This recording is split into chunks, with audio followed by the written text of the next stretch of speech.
हाँ जी, राम राम नमस्कार आप सभी को। राजस्थान क्लासेस के यूट्यूब प्लेटफॉर्म पर आप सभी का मैं आदर्श कुमार बहुत बहुत वेलकम करता हूँ। तो आइए दोस्तों, आज हम देखने वाले हैं ओल्ड पेपर हल करेंगे। सीईटी ग्रेजुएशन लेवल का पेपर है, 4 फरवरी प्रथम पारी में जो आयोजित हुआ था पेपर, उसका हल देखेंगे। दोस्तों ये सीरीज लगभग चलेगी जब तक अपन पूरे पेपर हल नहीं कर देंगे। उम्मीद करूंगा आप इन पेपर्स को अधिक से अधिक रूप से वायरल करेंगे, अपने दोस्तों के साथ में शेयर भी करेंगे। हम राजस्थान जीके कंप्लीट देखने वाले हैं। ऐसे प्रश्न पूछे जाते हैं परीक्षाओं में दोस्तों, और राजस्थान 360 के नाम से अपना एप्लीकेशन है, इसको ज़रूर इंस्टॉल करें। राजस्थान क्लासेस के नाम से आपकी अपनी वेबसाइट है, ज़रूर विजिट करें। यहाँ पे फ्री पीडीएफ आपको दी जा रही है। कला संस्कृति की जो भी पीडीएफ थी नए जीके की, वो सारी आपके लिए अपलोड कर दी है। और इस नंबर पर अगर आप अपना नाम और ज़िला लेकर मैसेज करते हैं, नाम और ज़िला लिखकर मैसेज करते हैं, तो आपको ग्रुप में ऐड कर लेंगे, स्टडी ग्रुप में। लेकिन दोस्तों ध्यान रहे, कॉल ना करें प्लीज़ कोई भी, ठीक है। तो चलिए आज का ये पेपर शुरू करें, लेकिन उससे पहले एक बार फिर से 50 जिलों पर आधारित नवीनतम राजस्थान जी के नोट्स आपको मिल रहे हैं राजस्थान क्लासेस की वेबसाइट पर। एक बार विजिट करके ज़रूर देखें। आज का पहला सवाल दोस्तों आपकी स्क्रीन पर है। मैं टाइप करके लेकर आ रहा हूँ, ठीक है। मैं टाइप करके लेकर आ रहा हूँ, ऐसा नहीं है कि भाई सीधा पेपर ही फोटोकॉपी नहीं, टाइप करके लाया हूँ। अगर आप कहेंगे तो पेपर की फ़ोटोकॉपी आ जाएगी, ठीक है। मालपुरा करौली मैदान भाग है दोस्तों। मालपुरा करौली मैदान भाग जो है ना, ये किसका क्षेत्र है? ये बनास बेसिन का क्षेत्र है। ऑप्शन बी आप सभी का लॉक आंसर हो जाएगा। और अगर बनास की बात करें दोस्तों, तो बनास जो है आपके जो नदी है, जो कि हम बात करें वर्णाशा के नाम से जैसे जाना जाता है, वर्णाशा या फिर वनों की आशा के नाम से भी जैसे हम जानते हैं बनास नदी को, ठीक है। अगला सवाल है कि जोधपुर के जसवंत थड़ा का निर्माण किसने करवाया? ऐसा प्रश्न है हालांकि ये, ठीक है। जोधपुर के जसवंत थड़ा, जिसे हम राजस्थान का ताजमहल कहते हैं दोस्तों, राजस्थान का जिसे हम ताजमहल कहते हैं, इसका निर्माण सरदार सिंह ने करवाया था, ठीक है, जसवंत सिंह की याद में। ऑप्शन सी जो है आप सभी का सही आंसर था। अगला सवाल है बूंदी एवं कोटा क्षेत्र में कौन सी बोली बोली जाती है दोस्तों? इसका आंसर आप सभी का आना चाहिए सर, हाड़ौती। और हाड़ौती को प्राचीन काल में हाय हाय प्रदेश के नाम से जाना जाता था, हाय हाय प्रदेश के नाम से। और इसके साथ साथ हाड़ौती की बात करें, हाड़ौती एक ऐसी बोली है जिसे कठिन बोली कहा जाता है। राजस्थानी बोलियों में सबसे कठिन बोली है तो वो हाड़ौती है ना। अगला सवाल है राजस्थान के हेमांग जायसवाल जो है ना, ये किस खेल के खिलाड़ी है? तो दोस्तों याद रखना जूडो के खिलाड़ी है, ठीक है। अगला सवाल है गोविंद गिरी की गतिविधियों का केंद्र 1911 और 1912 में था, मतलब कौन सा क्षेत्र था? तो बेड़सा गांव था, जो कि आज हम देखते हैं डूंगरपुर जिले में है। कहाँ पे है? डूंगरपुर जिले में है, डूंगरपुर के सिमलवाड़ा तहसील में। अगला सवाल है राजस्थान में ग्राम पंचायतों की कुल संख्या कितनी है? तो दोस्तों याद रखना 11,283 उस समय आंसर आपका ये था। ऑप्शन ए आपने लॉक करा था तो बिल्कुल सही है। उस प्रतिहार शासक का नाम आपको बताना है जिसने न केवल आगे बढ़ने पर अंकुश लगाया, बल्कि अनेक शासकों को उनके आधिपत्य से भी मुक्त किया। तो वो दोस्तों थे नागभट्ट प्रथम। और नागभट्ट जो है ना, ये प्रतिहार शासक थे, गुर्जर प्रतिहार शासक थे। और इनके शासनकाल की बात करें 730 से 760 ईसा पूर्व तक, ठीक है, सॉरी ईस्वी तक, तो ईसा पूर्व नहीं ईस्वी। ऑप्शन सी आप सभी का सही आंसर होगा। अच्छा सवाल था। और ना अगर बात करें कि भाई इनकी जो राजधानियाँ थी, एक तो भीनमाल थी और एक मंडोर थी। राजस्थान में 2 ही क्षेत्र इनके थे दोस्तों, ठीक है। अगला सवाल देखिए कि मरुस्थलीय विकास कार्यक्रम किस वर्ष में चालू किया गया था या शुरू किया गया था? तो याद रखना 1977-78 में। और ये सवाल कई बार एग्जाम में पूछा गया है, सिर्फ सीईटी में ही नहीं, है ना। अगला सवाल निम्नलिखित में से किस एक अभिकरण ने कालीबंगा के उत्खनन का कार्य का उत्तरदायित्व संभाला था? दोस्तों हम अक्सर पढ़ते हैं बीबी लाल, है ना, बी के थापर भी पढ़ते हैं। और भी अगर हम बात करें तो भाई के जो हम पढ़ते हैं ना कि अमलानंद घोष है जिन्होंने इसकी खोज करी थी, इन्होंने इसकी खुदाई करी थी, जोशी जी भी इनके साथ में थे। तो भारतीय पुरातत्व सर्वेक्षण नई दिल्ली के उत्तरदायित्व में इसकी जो है, या फिर यूँ कहें निरीक्षण में इसकी खुदाई हुई थी, ठीक है, उत्खनन हुआ था। तो ऑप्शन डी आप सभी का सही आंसर। ये बड़ा शानदार सवाल था। श्री कलराज मिश्र राजस्थान के कितने सीक्वेंस वाले बने हैं राज्यपाल? बोले सर ऑप्शन ए को लॉक करेंगे, 41वें। अगला सवाल है किसके शासनकाल में किशनगढ़ शैली को स्वतंत्र स्वरूप प्राप्त हुआ? दोस्तों किशनगढ़ शैली जो नारी सौंदर्य वाली शैली कहा जाता है जैसे, ठीक है। तो ऑप्शन बी आप सभी का सही आंसर हो जाएगा, ठीक है। और राजा सावन सिंह के समय की बात है, सावन सिंह दोस्तों सावन सिंह की बात करें, जिन्होंने बनी ठनी का चित्र बनवाया था, मोर ध्वज जिसके चित्रकार थे, ठीक है। और एरिक डिक्सन और फयाज अली ने इसको विश्व स्तर तक पहुंचाने का काम करा था। महाराजा श्री उमेश सिंह मिल्स राजस्थान में कहाँ स्थित है दोस्तों? तो पाली में स्थित है। 1939 में ये सरकार के कब्जे में आई थी। ऑप्शन सी आप सभी का लॉक आंसर हो जाएगा। अगला सवाल देखिए दोस्तों कि अरावली की दूसरी ऊंची चोटी कौन सी है? देखो पहली चोटी कौन सी है? बोले सर गुरु शिखर है। गुरु शिखर, गुरु से दिल जरा, गुरु से मतलब शेर, गुरु से दिल जरा यानी जरगा, ठीक है। तो ये जो है पहली, दूसरी, तीसरी, चौथी, ऐसे ये सीक्वेंस है इसका। और फिर है जो अचलगढ़ भी आ जाती है। तो ये पहली हो जाएगी, उसके बाद ये दूसरी होगी। दूसरी जो है शेर है। दोस्तों शेर कहाँ पे आपको बताना है कमेंट करके। शेर जो छोटी है ना दोस्तों, ये किस ज़िले में? हालांकि मैं आपको बता दूं कि गुरु शिखर तो आपके सिरोही में है, जिसकी ऊंचाई की बात करें 1722 मीटर की ऊंचाई पर ये स्थित है, ठीक है। लेकिन जब बात करें शेर की, तो शेर कहाँ पे ये आपको बताना है। और अगला सवाल है, राजस्थान में सूखा संभाव्य क्षेत्र कार्यक्रम का संबंध किस गतिविधि से नहीं है? तो दोस्तों याद रखना, ये इसका राइट आंसर गरीबी निवारण है। देखो सूखा संभाव्य क्षेत्र कार्यक्रम में वृक्षारोपण होगा, मिट्टी और गर्मी का संरक्षण होगा, जल संसाधनों का विकास होगा, लेकिन गरीबी निवारण ऐसा इनका ये कार्य नहीं है, ठीक है।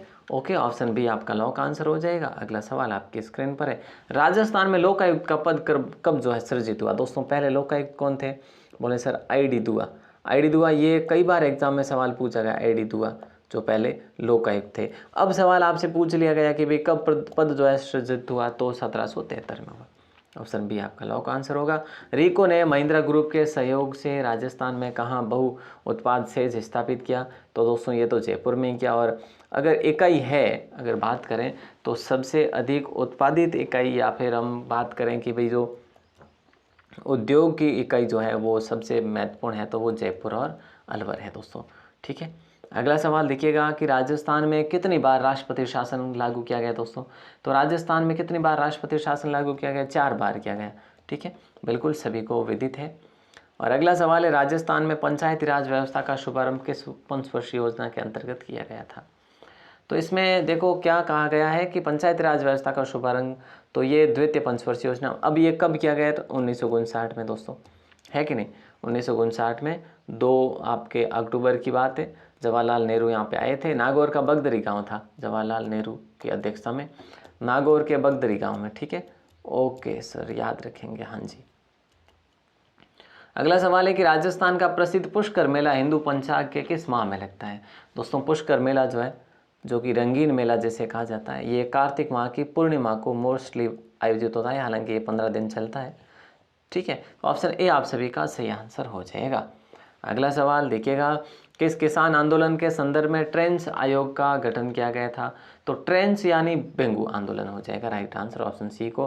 दोस्तों अगर बिजोलिया के बाद में कोई आंदोलन चर्चित रहा था, या फिर बिजोलिया वाले सेम जो क्रांतिकारी थे वही, या आंदोलनकारी जो थे वो सेम जो है बूंदी बेंगू में भी भाग लिया था उन्होंने, ठीक है। तो अगला सवाल देखिए, बीकानेर जिला जहाँ से प्रवाहित होने वाली नदी का नाम आपको बताना है। घग्गर नदी है क्या? नहीं, घग्गर तो हनुमानगढ़ और गंगानगर से निकलती है। कांतली दोस्तों सीकर है, ठीक है। मेहता जो है आपके जयपुर के आसपास है। लेकिन ऑप्शन बी आप सभी का सही आंसर हो जाएगा, बीकानेर में कोई नदी नहीं है। दोस्तों बीकानेर में कोई नदी नहीं है, ठीक है। एक चूरू में कोई नदी नहीं है, और एक फलोदी में कोई नदी नहीं है। 3 जिलों में कोई भी नदियाँ नहीं है। निम्न में से किस वाद्यंत्र को भेरी भी कहा जाता है? या तो रणभेरी लिख दो, या भेरी लिख दो, है ना, या फिर आप भूंगल भी कह सकते हैं। जैसे दोस्तों भूंगल भी कह लीजिएगा, भूंगल टाइप ही है वे ये। और वैसे ये युद्ध क्षेत्रों में काम लिया जाया जाता था प्राचीन काल में, तो भूंगल हो जाएगा राइट आंसर, ठीक है। ओके, जो कि सुशिर वाद्य के अंतर्गत आते हैं। अगला सवाल है कि राष्ट्रीय महिला आयोग की वर्तमान अध्यक्ष कौन है? तो देखिए दोस्तों, श्रीमती रेखा शर्मा, ऑप्शन बी आपका राइट आंसर होगा। जोधपुर की प्रसिद्ध बादला निम्न में से क्या है? दोस्तों ये बादला है, ठीक है। बादला ये वैसे क्या है, ये सवाल आपसे पूछा गया। तो जस्ते से बना पानी का पात्र है, एक प्रकार से बोतल का आप कह सकते हैं, बोतल का आकार है, पानी रखने का ये पात्र है वैसे ये, ठीक है। जस्ते से बना होता है, ऑप्शन डी आपका लॉक आंसर हो जाएगा, ठीक है साहब, ओके ओके सर, डन है। अगला सवाल देखिएगा कि जोधपुर की जोधपुर की तो हो गई ना बादल, ठीक है। राज्य मानव अधिकार आयोग अपना वार्षिक प्रतिवेदन कैसे प्रस्तुत करता है? तो दोस्तों ये करते हैं साहब राज्य सरकार को, यानी ऑप्शन ए को लॉक करेंगे। ये सवाल बहुत महत्वपूर्ण था, ठीक है। ओके सर, अगला सवाल है, वर्तमान में राजस्थान में नगर निगमों की कुल संख्या कितनी है? दोस्तों याद रखना कि उस समय 10 थी और अब 11 हो गई है, अलवर को भी ऐड कर लिया है नगर निगम में, पता है ना आपको। तो अब आपके 11 हो गई है। अगर अब आपसे सवाल करें तो आप 11 करेंगे, पहले उस समय 10 थी। सुमित्रा सिंह राजस्थान राज्य की पहली महिला विधानसभा अध्यक्ष कौन सी विधानसभा में बनी? तो दोस्तों ये कहाँ से थे? वैसे झुंझुनू से थे। 2003 की जो विधानसभा थी 12वीं विधानसभा थी, ऑप्शन ए को लॉक करेंगे 2003 से 2008 तक, ठीक है। और दोस्तों देखो ये कांग्रेस से थे। और एक बात और है कि इनके जन्म की बात करें तो 1930 में इनका जन्म हुआ था, ठीक है। क्लियर है, ओके सर। निम्न में से कौन 1946 में भारत की संविधान निर्मात्री सभा में राजस्थान के प्रतिनिधि के रूप में मनोनीत किए गए थे? तो ये तो सीधी सी बात है और सभी को पता ही होगा कि एच एल जो है शास्त्री साहब यानी हीरालाल शास्त्री जी को लॉक करेंगे, ठीक है। बिल्कुल सर, बड़ा अच्छा सवाल था और इससे पहले भी यही रहे थे, सॉरी इससे पहले नहीं थे, इसके बाद में थे। जैसे कि हम बात करते हैं ना 1949 से कंटिन्यू यही थे, जो भी अपने चरण अपन पढ़ते हैं ना राजस्थान एकीकरण के, उसमें शिला देवी का मंदिर किस किले में अवस्थित है? ठीक है दोस्तों, कहा भी जाता है ना कि आमेरारी शिला देवी लायो राजा मान, है ना। तो मान सिंह जो है शिला देवी की मूर्ति को लेकर आए थे, तो आमेर में स्थित है। ऑप्शन सी आपका सही आंसर होगा।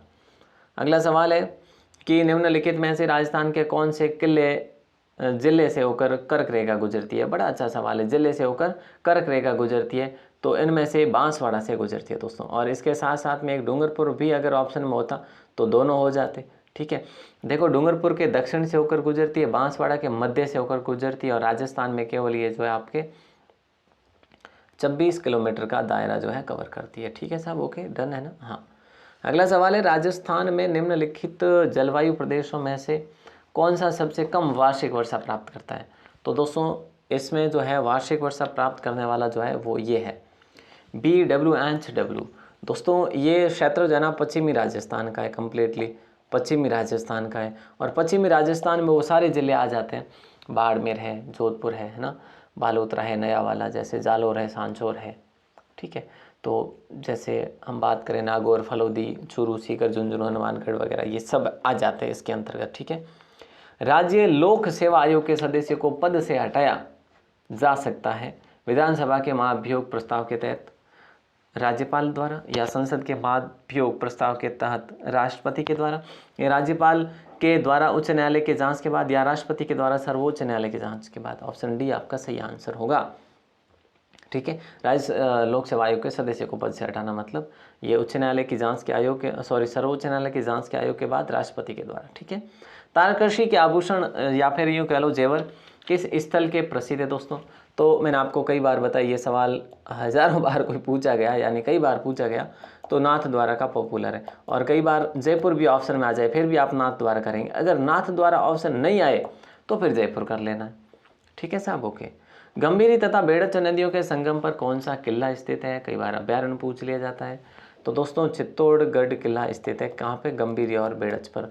चित्तौड़गढ़ का निर्माण 7वीं सदी में राजा चित्रांगद के द्वारा करवाया गया, ठीक है। इसे राजस्थान का गौरव कहा जाता है।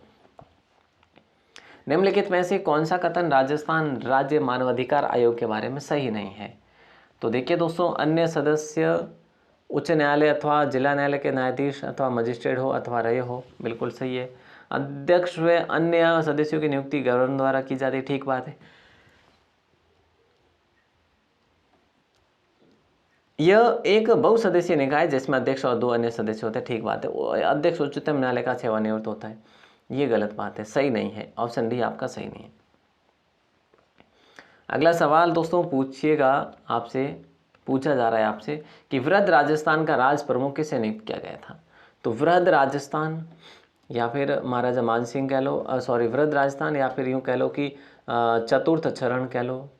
30 मार्च की बात है, 30 मार्च 1949 की बात है दोस्तों, ठीक है, तो ऑप्शन सी आप सभी का सही आंसर हो जाएगा। बड़ा अच्छा सवाल है। अगला सवाल देखिएगा, निम्न राजस्थान के निम्न में से किस जिले को राजस्थान नगरीय आधारभूत विकास परियोजना के प्रथम चरण में सम्मिलित नहीं किया गया? तो दोस्तों अलवर को नहीं किया गया, बाकी सभी को किया गया था। ठीक है, अभी आपका आज का लास्ट सवाल है, नागौर जिले में कौन सी झील स्थित नहीं है? दोस्तों हालांकि ये सवाल उस समय 50 जिले नहीं बने थे, अब जो है 50 जिले बन चुके। अब हमारा क्वेश्चन भी चेंज हो जाएगा। नागौर जिले में कौन सी झील नहीं है? हालांकि उस समय जो रेवासा है, रेवासा सीकर में थी। ठीक है, तो फिलहाल हमारा राइट आंसर यही होगा। बट अगर चेंज करना चाहे तो फिर देखो, डीडवाना और कुचामन ये अलग से ज़िले बन चुके हैं, डीडवाना कुचामन ज़िला। ठीक है, तो ये तो वहाँ आ जाएंगे। ठीक है, तो ऐसे में हमें ये चीज़ें देखनी है और इसीलिए आपको अपडेट के साथ में दे रहा हूँ क्लासेस। और दोस्तों क्लास कैसी लगी हमें ज़रूर बताएं कमेंट करके। आपको मैंने बता दिया है कि भाई आप हमें स्टडी ग्रुप में हमारे ज्वाइन होने के लिए अपना नाम और ज़िला लिखकर मैसेज करें। ऐसा नहीं कि कॉल करें, कॉल मत करना, बिल्कुल भी किसी भी लिहाज से कॉल ना करें, कॉल अटेंड नहीं की जाएगी, हो सके बंद ही मिलेगा। ठीक है, राजस्थान 360 एप्लीकेशन को ज़रूर इंस्टॉल करें और PDF के लिए इसको ज़रूर देखें। सारे पेपर आपके लिए यहाँ पे अपलोड कर दिए गए हैं, 50 जिलों पर आधारित GK, ज़रूर डाउनलोड करें। ओके दोस्तों, हम मिलते हैं अगली क्लास में, रात्रि की क्लास में। तब तक के लिए जय हिंद, वंदे मातरम। क्लास को शेयर ज़रूर किया करें ताकि आपके लिए मैं कंटिन्यू रख सकूं क्लास को। ठीक है, और लाइक शेयर ज़रूर करें और दोस्तों के साथ। धन्यवाद, जय हिंद, वंदे मातरम।